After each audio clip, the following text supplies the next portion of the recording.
Un enfant sur deux veut devenir youtubeur. Un enfant sur 1278 veut devenir mangaka. Ce métier n'attire pas énormément et c'est compréhensible avec tout ce que tu entends à ce sujet. Manque de sommeil, stress constant, deadline très étroite.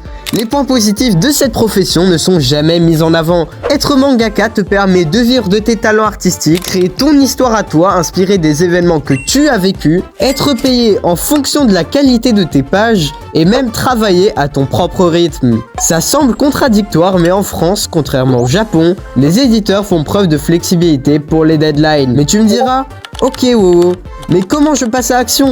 Comment je crée mon manga? Au lieu de te répondre normalement, je t'emmène dans mon studio pour que nous faisons une double page ensemble.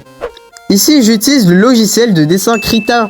Il est 100% gratuit mais très complexe à maîtriser. Là, j'ai déjà dessiné le Genko et le storyboard de mon chapitre et je suis à l'étape de l'ancrage. Mais avant d'avancer, je dois te résumer rapidement les étapes précédentes. Pour commencer, tu dois réfléchir à une histoire.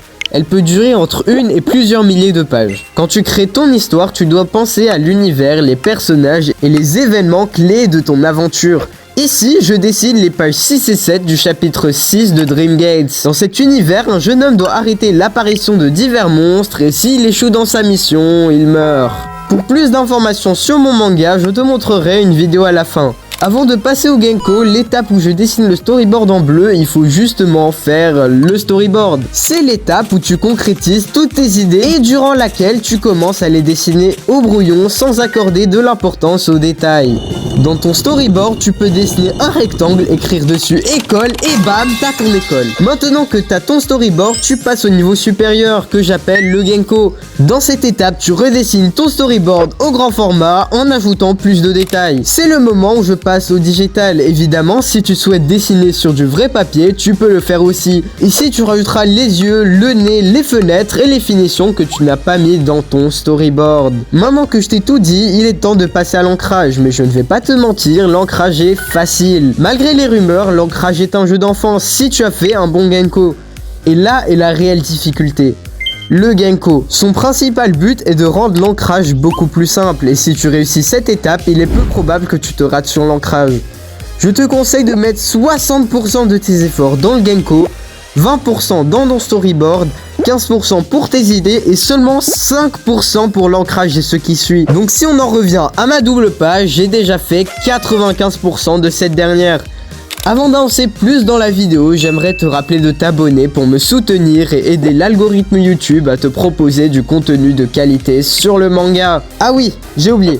Le seul truc dont tu dois t'occuper lors de l'ancrage, c'est les ombres. Tu peux utiliser diverses techniques telles que le cross-hatching pour essayer de reproduire des trames artificielles et donner un effet d'ombrage plus ou moins intense. Je suis un énorme fan de cette technique, mais son défaut est qu'elle ne se marie pas bien avec les trames. La trame est un motif de ligne ou de points extrêmement petits qui donne une illusion de gris, plus ou moins foncé.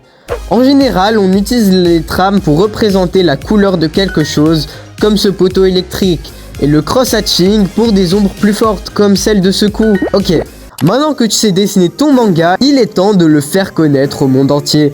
Pour publier ton manga, tu as deux possibilités.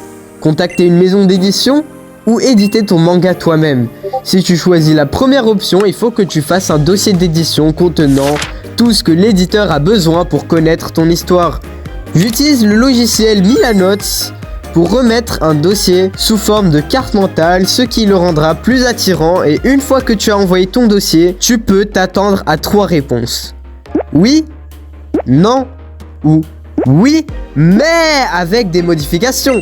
L'éditeur peut demander des modifications à ton histoire, donc évite de faire la même erreur que moi et de tout dessiner à l'avance. Après ça, tu recevras un contrat. Et je te conseille de bien le lire et de l'étudier, car au moindre faux pas, l'éditeur aura le contrôle sur ton âme. Non. Plus sérieusement, observe combien tu seras payé pour combien de pages et vérifie aussi les deadlines. Fais en sorte qu'elle ne soit pas trop serrée. Ensuite, tu peux choisir l'auto-édition, mais si tu fais ce choix, certes ton manga sera plus authentique et tu n'auras pas à appliquer les changements imposés, mais c'est beaucoup plus dur d'en vivre. Tu seras chargé toi-même d'imprimer tes pages et de les mettre en librairie, chose que font les maisons d'édition à ta place. Je pense qu'il n'y a pas un choix meilleur que l'autre, alors choisis celui qui te correspond le plus. Tu t'en doutes probablement, mais le manga est un art complexe qui est plutôt nouveau en Occident.